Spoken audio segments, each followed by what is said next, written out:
Everyone, this is Carol Sue, aka Naughty Boss, coming into you on Triumph Tuesday a little bit earlier with two sisters. Good morning, everyone. It's Janice, aka Wellness Diva 5.0. What am I triumphing over in this moment? I'll explain that later. But today is Triumph Tuesday, June 7th. I'm still somewhat messed up with the dates, the time of day, and God bless you. I know that you're traveling out tomorrow to the West Coast and there's another time change. Like I would just be like, blah, blah, blah. But yeah, those are the things that you do triumph over. It's funny, one's travel schedule, sometimes just things occur that weren't planned or last minute planned, or you didn't, realize that things were going to be closer together. So, months ago, we planned to go to the beach with some friends for a weekend. Obviously, we knew about our niece's wedding. Then a leadership conference came up, and then another special event is coming up in Connecticut. So there's these different things that all of a sudden, when you map them out and you look at a calendar, you're like, ooh, I didn't know they're all like a week apart, but it just, it just works out that way.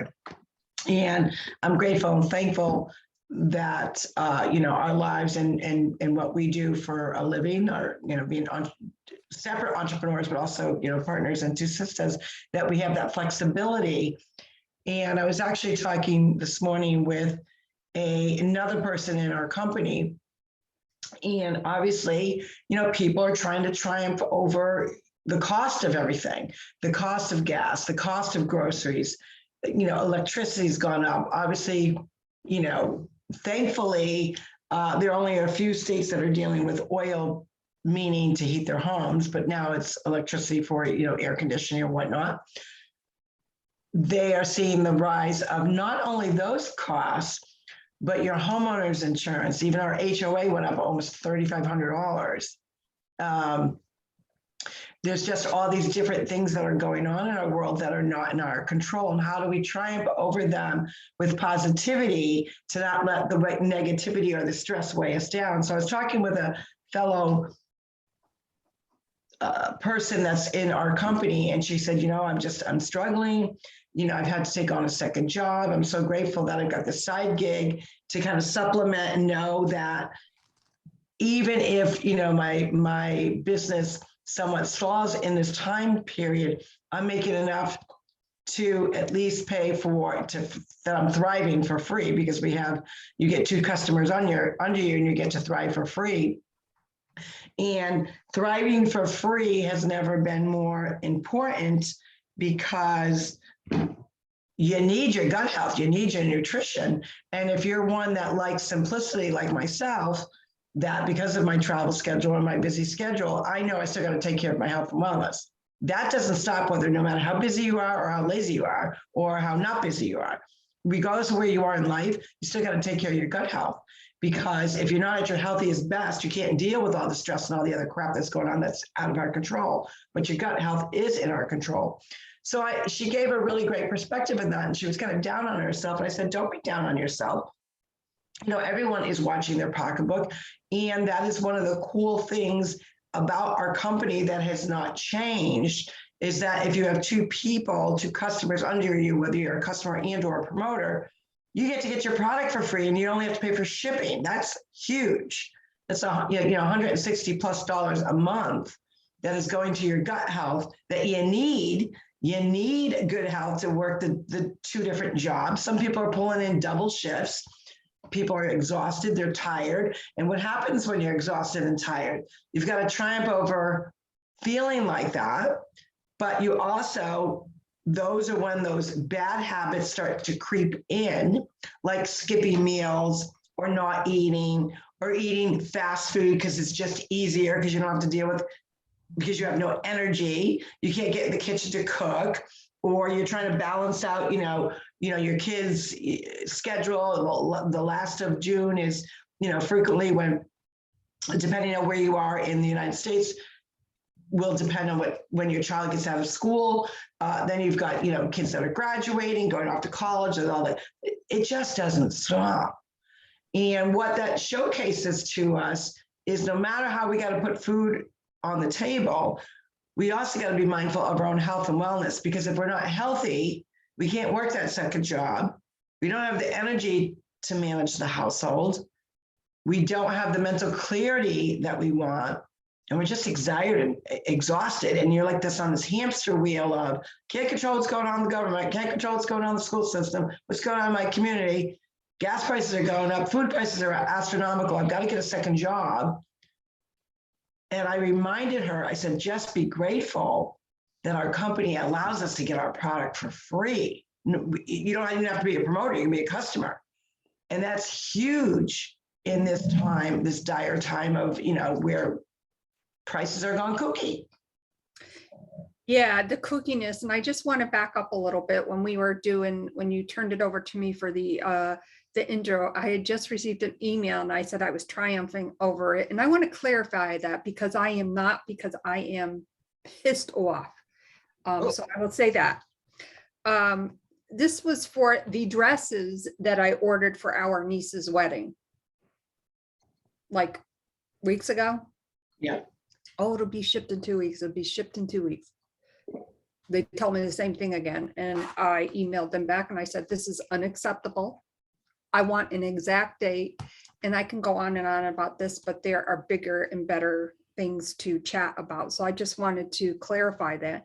And sometimes, when you do triumph over things, or you're trying to triumph over things, some may say that, I was just being a keyboard warrior, but let me tell you, that one was warranted. So I don't feel bad about responding the way that I did.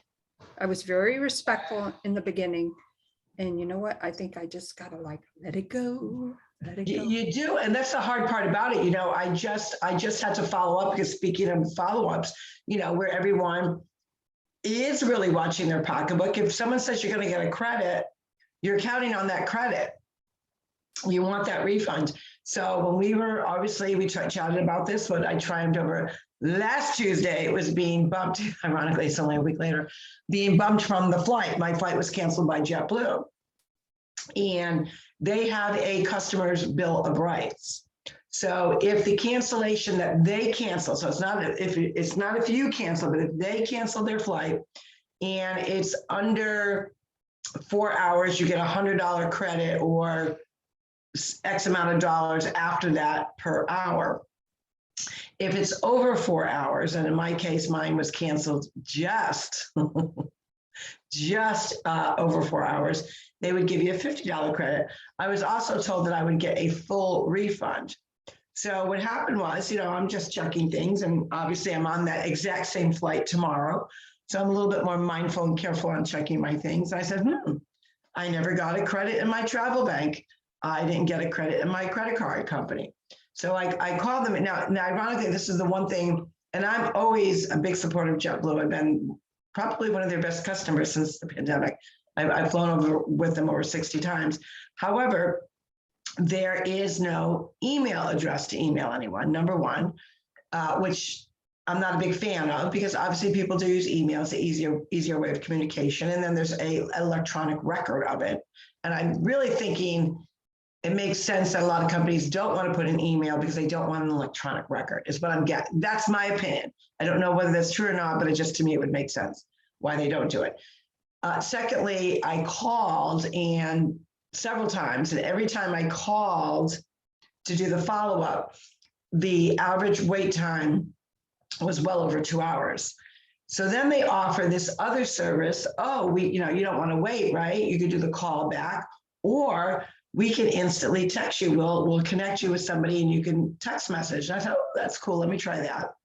So I initiated that, and they send you an immediate text, and your wait time would be 25 minutes. I'm like, well, that's not exactly how they advertised it, but that's okay. 25 minutes is better than, you got to think of the blessing, is better than 2+ hours. So finally, the live person finally comes on, and we're texting, going back and forth. I give them my record locator number. I said, obviously I'm kind of mindful, because it was, at that time, it was exactly, a week ago that you canceled my flight. And ironically, I'm on that same flight coming, in a few days, going there and coming back, exact same itinerary. And I noticed with the customer's bill of rights under your website, you guarantee this. If you cancel it, they even have it down by the hour of when they're going to credit it, never mind how much you're going to get. And I said, it's now been a week. I don't have any credits to my travel credit, and I don't have a full refund. Okay, Mrs. Green, let me check, blah, blah, blah, blah, blah. And I said, I realize, you're, again, only doing your job. But from my perspective, if a company goes out of their way to have a bill of rights for a customer, which I think is awesome, that should alleviate to a certain degree a customer constantly following up. I mean, you're stating that you're going to do something within a certain amount of hours, whether it's a travel credit, whether it's a refund, whatever. And if you don't adhere to your own word, because remember what we said, if you're not a person of your word, your integrity means nothing. So, we kind of go back and forth, and I said, no, the agent said a full refund. She said, well, we wouldn't give you the refund on the part of you going there. I said, well, I guess that. And I said, but my point being is I actually did ask that question, because when she said full refund, I want a clarification. And she said, oh, no, the entire trip, because we're canceling it. We want to do something a little bit extra. I said, oh, okay. So she goes, well, that's not true. I'm like, well, again, she's only doing her job, so I'm not going to argue it. At least give me the full refund of the portion of the leg. That's fair. And what about the travel credit? No, I don't see that you're getting a travel credit. So I had to remind her about the customer's bill of rights and state that in your customer bill of rights, there is actually a section that actually talks about if JetBlue cancels the flight. She said, oh, let me talk to my advisors. I was on the text message now for, at this point, probably a good 20 minutes. So at one point, and I started to screenshot because I'm like, oh my God, did she hang up on me? Because I wasn't getting any response. So she, finally did respond. It was a good 20 minutes. I'm so sorry. I was waiting for, getting information. Your travel credits will be in there. And I said, well, isn't there an email address? I really prefer, because I want an electronic record of things. And so then she sent me a link. So there is no way to get a hold of them other than wait on the phone, which could be hours, because I do believe it's part of it is they don't have staff, which seems to be, which is crazy when you think about it, because all these companies, especially airlines are canceling flights all the time. And it's because they don't have staff. And it's because a lot of pilots retire because of the forced vaccination. So you're in this, again, hamster wheel that the consumer can't control. So it's okay to validate that whoever you're dealing with is not directly responsible, but there's nothing wrong with also letting them know as a consumer, you're not happy. And I did say that. I said, I'm very disappointed. I didn't get angry with them. I said, I'm very disappointed that as a frequent flyer customer of JetBlue, that I would have to go above and beyond to make sure that I'm getting these credits, to make sure that I'm getting this refund, when their own bill of rights states that it would be done in a timely manner. The other key piece to that is the same thing with even dealing with, medical issues. You've got to constantly follow up. You get wrong information, and then you got to do this follow-up. And now, again, you're not in control because that person's got to get the information to the doctor or the insurance company, or whatever it may be. So I think that that whole extra work that a consumer has to do, and you got to be proactive to do it, is also adding to things that were not in our control, but are stressing people out tremendously. And it's how we triumph over that.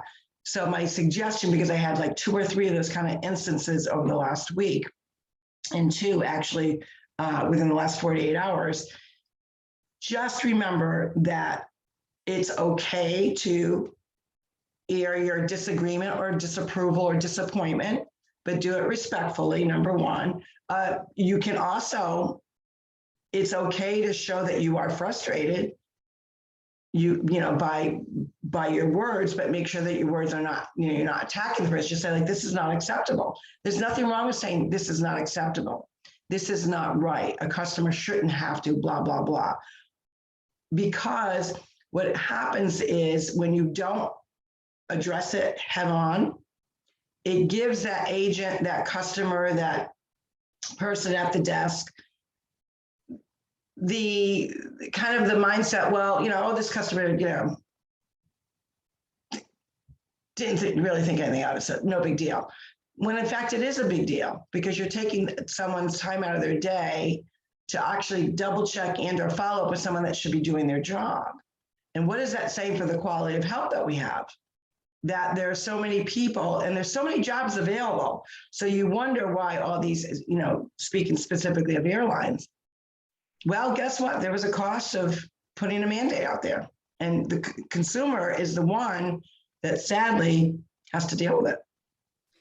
Exactly. And I think that the thing too with the frustration that there is, frustration obviously can mean a lot of things, but for me, there's an extra irritation added to that. So when I go into a situation or respond by email, one of the things that I did say is, this is unacceptable.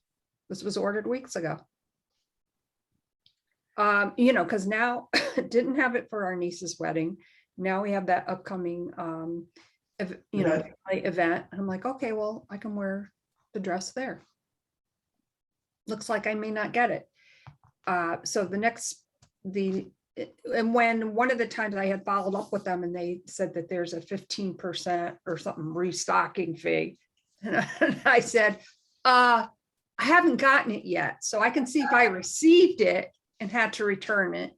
I get that part of it. Yeah, it's unpleasant. I don't like doing stuff like that, but that is what it is. However, I haven't received it yet. So if I don't hear a responsive email from them, receive it, the next step will be disputing the charge. And I'll unfortunately have to get Gary involved with that because, he got that he purchased it on his credit card, for my birthday. So anyways. Right. And then you get sometimes you get good news. I had ordered these plastic plates. They're cute for, if you want to dress up your outdoor wear or you're having a great event, but maybe you're having more people than you anticipate and you don't have enough china. And of course, most people don't even use china anymore. Your regular dishes. I don't know about you, but, someone seems to be breaking dishes around here. And it's not me.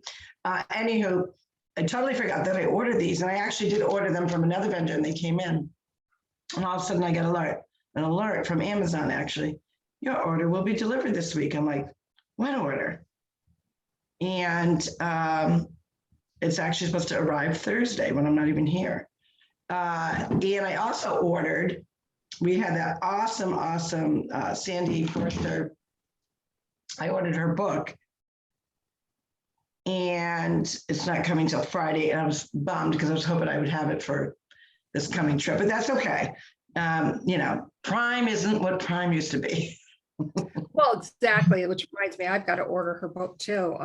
That was a great podcast, by the way, and we've talked about that frequently. And, we do have, and we've said it a few times, we do have our 500th episode coming up. And because of our travel schedules and everything going on, not sure if it will be held on the exact date, but definitely we'll keep you posted. What is our exact date? Do we know? No, but I can tell you, let me go to my little cheat sheet. I think you can still see me, but yeah, I can still see you. You look at your cheat sheet and give us. See, Jan's good at this stuff. Today is our 459th episode, so that means we have 41 episodes more to go, which would be July sometime. End of July or beginning of August. Right, because there's like Sandy who's in Australia, Dr. Cavey, there's so many amazing guests that we want to have back on for our big celebration. Yeah, and I think what we may have to do, which we love talking about, our upcoming things and kind of hash it out here. And then we want your opinions on what we're hashing out. Because of the time frame, and then Dr. Cavey, who is a must for sure, Saturdays work better for him. So we might be doing our 500th on a Saturday, Okay. which would allow more flexibility for our guests, but also for our viewers, because a lot of times people are busy during the week as well.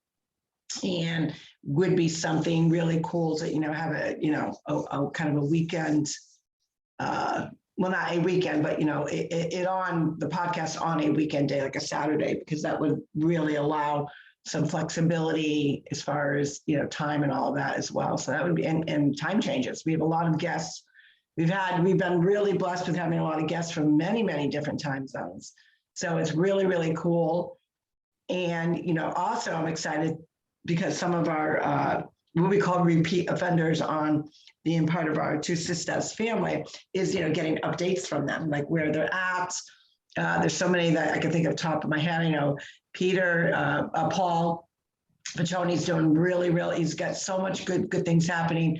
Alex Diaz, with his movie, like there's just so much goodness out there that, we love getting these updates from them. It's just so cool. Right. And I actually have an idea that I don't want to announce publicly just yet, which I'm going to chat with my sister once we get off the recording. Oh, nice. She's going to include me. She's not going to spring it on the air. Well, I think it's kind of cool, but this is one of those things where, I definitely think you're going to be on board with it, but you're the other partner, you're the other half and Two Sisters. So I think it's only right that I some things. I don't think I've ever, to my knowledge, I don't think I've ever disagreed. No,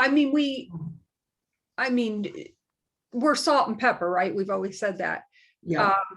I'm more of the quiet tone, so I like to do things maybe. So she says. Well, whatever.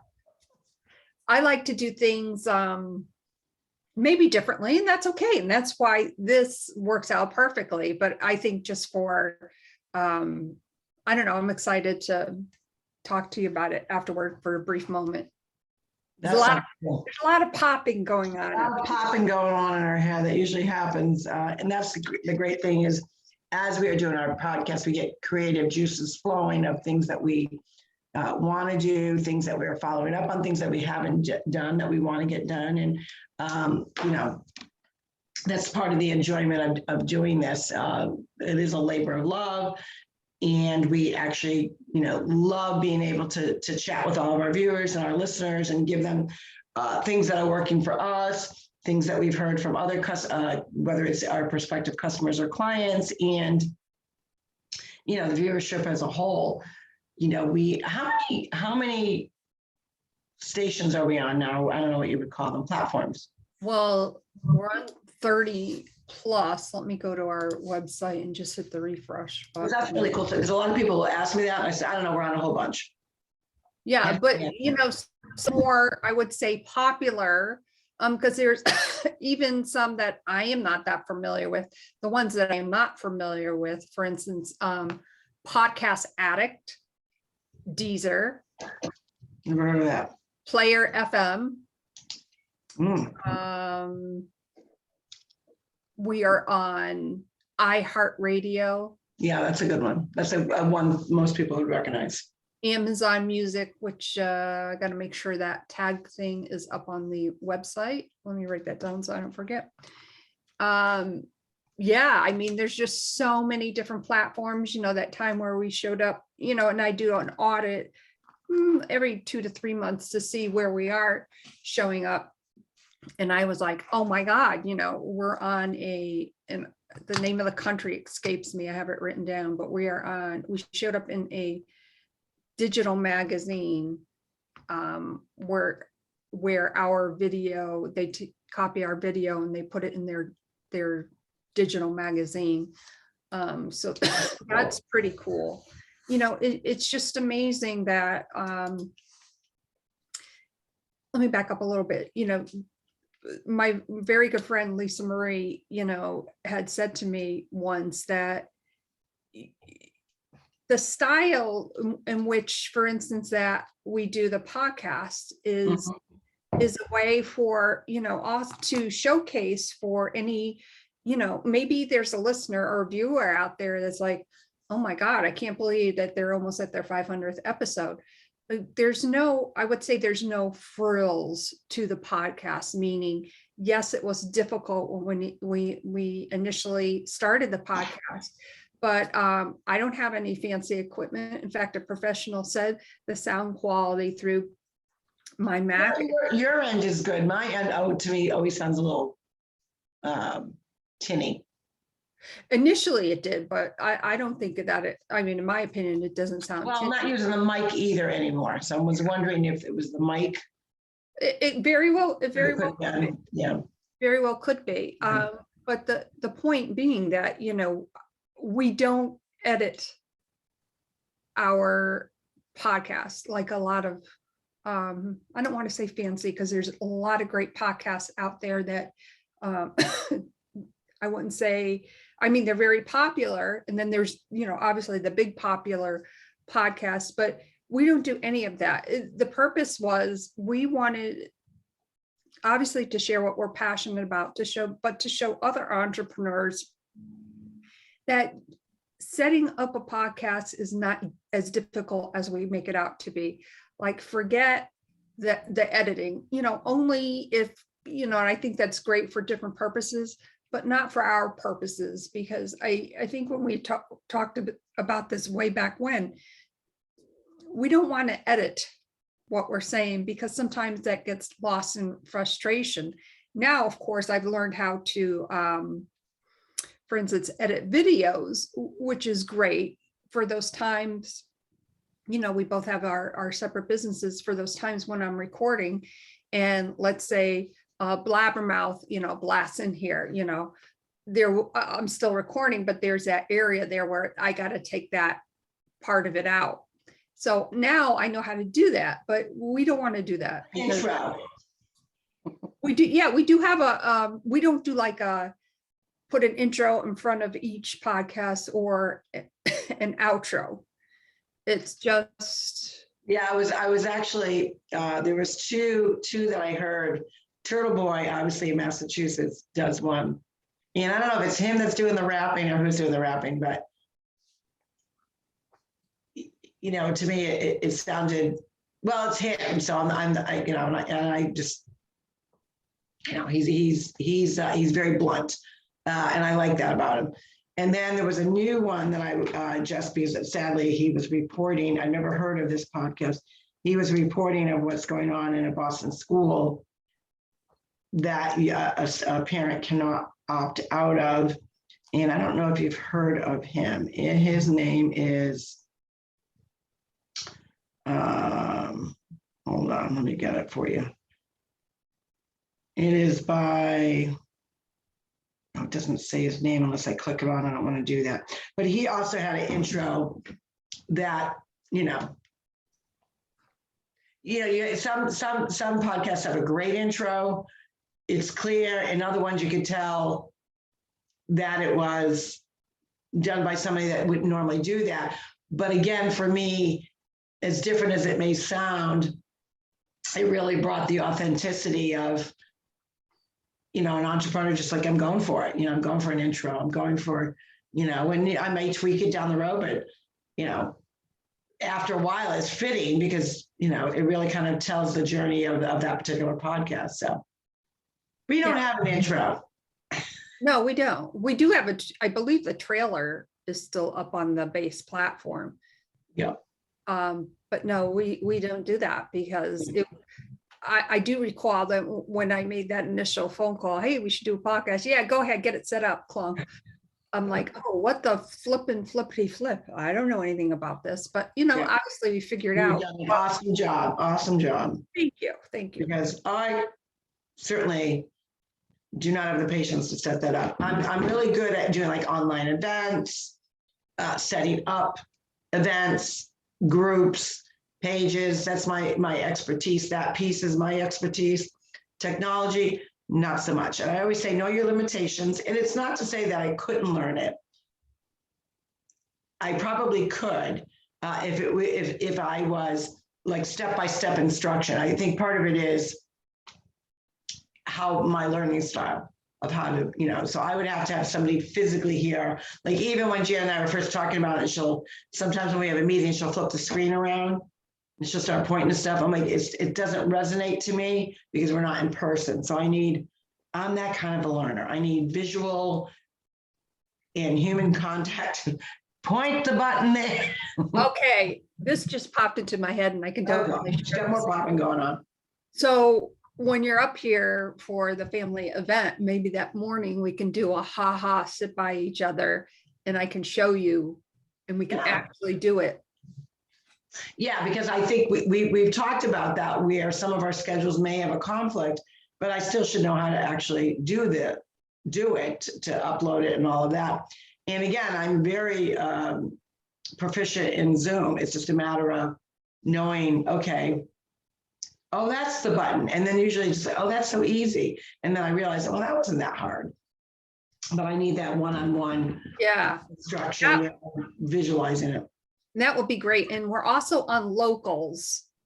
That's like the newest thing. And like I said, I don't know how I did that, but I had to log on to it to view a video, which I haven't been able to view yet. And I'm like, oh, okay. So we're on locals. Again, I don't know too much about it. I upload the video. So now the video's on Rumble, Locals, BitChute, and YouTube. Awesome stuff. Good stuff. Well, today is Triumph Tuesday. What are you going to be triumphing over? Remember, we always talk about when you hear the word triumph, right? It's big, it's huge, it sounds monumental. Gosh, you know what? If you had and you completed a monumental task, a monumental goal, that is amazing. But don't forget the small stepping stones, because the small stepping stones are also triumphs because they're leading us. We're actually taking the action to get to the bigger, to get to the bigger cake, the bigger pie, the bigger goal. And you never want to discount them. So they're so important. So you know what? If you triumphed over just making that follow-up phone call, some people don't like doing that. That's a scary thing. Like, I got to tell them something. Like, I've got to like be somewhat assertive but polite. Can I do that? For some people, that's very difficult to do. Or maybe it was making a big decision to say, you know what? I'm really trying to just vibe with people and kind of lock arms with people that are like-minded, still different because we're all different, but just have that same kind of energy. And some of these other people don't. And how do I overcome, like saying bye-bye or put them to the side? That's a big triumph for some people, even though for some it may seem small. Hell, you may just have to make your bed today and you haven't made your bed in a month. Guess what? Pat yourself on the back. You triumphed over it. So what are you going to be triumphing over? Just keep those in mind and make sure you add them up because they happen all during the week, because those are some of the things that you're going to be celebrating on this Friday. With that, this is Carol, so AKA Naughty Boss, live on this Triumph Tuesday with two sisters. Hey, it's Janice, AKA Wellness Diva 5.0. Thank you so much for being here today. And we will see you tomorrow morning at 9 a.m. We have an amazing guest on, Jessica Gershman. So join us live if you're able to do so. Bye for now.